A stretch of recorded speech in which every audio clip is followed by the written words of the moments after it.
ازيك يا فندية؟ ايه الاخبار؟ يا رب كله يكون بخير. واحد صاحبي حكى لي في مره عنده مشكله كبيره جدا وهو سايق، وهي عياط ابنه الرضيع لما بيكون معاه في العربيه.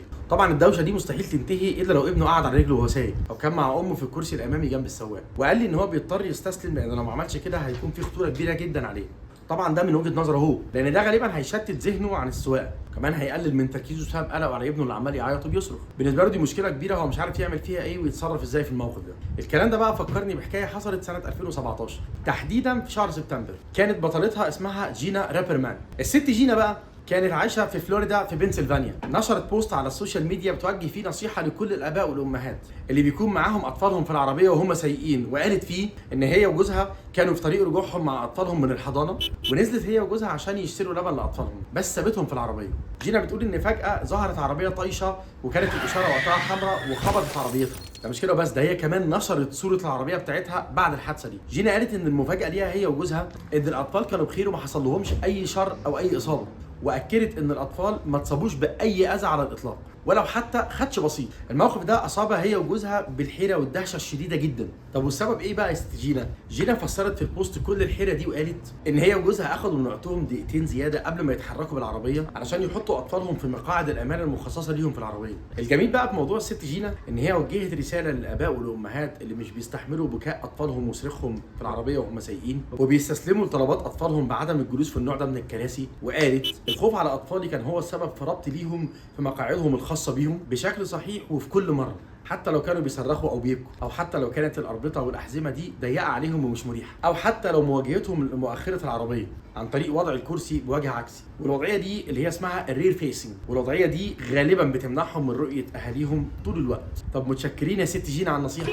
بس انا بقى من وجهه نظري ان الجزء الاهم في رساله الست جينا لما قالت طالما انا بخير واطفالي بخير فكل شيء اخر يمكن تعويضه، والحمد لله الذي نجانا. خلوني بقى اخد من مشكله صاحبي وحكايه الست جينا واقول لكم ان الارقام والاحصائيات بتعبر وبتغني عن 1000 وصف، لانها بتاكد ان لحد سنه 2016 كانت تصادمات الطرق هي القاتل الاول للشباب من الفئه العمريه من سن 15 الى 29 سنه، وده اللي اعلنته منظمه الصحه العالميه في تقرير رسمي. بس للاسف مؤخرا رجعت المنظمه واعلنت ان تصادمات الطرق اصبحت هي القاتل الاول للشباب والاطفال للفئه العمريه ابتداء من سن 5 سنين لسن 29 سنه. الكلام ده كان سنه 2021، واللي كمان اكدته الاتحاد الدولي لجمعيات الصليب الاحمر. والرقم الاهم ان 80% من مصابين حوادث الطرق بيكونوا من الاطفال اللي مش بيستعملوا حزام الامان اثناء الحوادث، وغالبا بتكون في منطقه الراس، وده اللي بيؤدي الى ارتجاج وتلف في المخ للاسف، وفي النهايه الاغماء اللي بيؤدي الى الوفاه. والغريب ان معظم الاطفال وبنسبه توصل ل 80% اهلهم بيكونوا حريصين ان هم يطعموهم ضد الامراض المعديه، بس اقل من 10%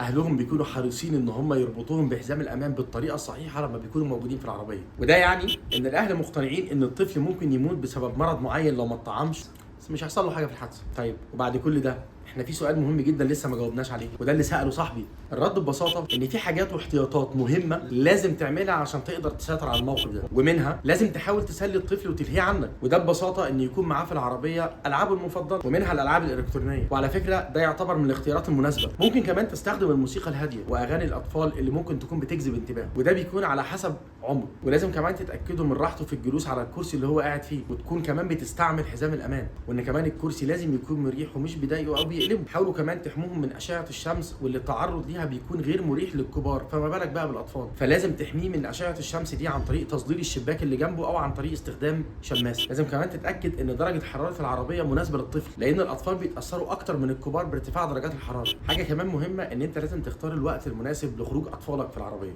ويفضل عدم الخروج بيهم الا بعد ما يكونوا اكلوا وجبه مشبعه، وده يخليك تتجنب ان العياط والصراخ اللي ممكن يحصل ده يكون بسبب الجوع، لان في الغالب الاطفال بيفضلوا ان هم يناموا بعد ما يتناولوا وجبات الاكل. حاولوا دايما تتكلموا معاهم عشان يحسوا بوجودكم، وخصوصا ان هم مش شايفينكم زي ما انتم شايفينهم في المرايه. لما الطفل بيسمع صوتك بيحس دايما بالراحه وبالامان وبالاسترخاء. وخدوا كمان في اعتباركم ان ممكن يكون السبب في العياط والصراخ ده سبب طبي، بسبب مثلا صعوبه التنفس او الاحساس بالتقيؤ، او مثلا احساس الطفل بالدوار والدوخه. في الحاله دي لازم تتابع مع الدكتور عشان تتاكد من حالته.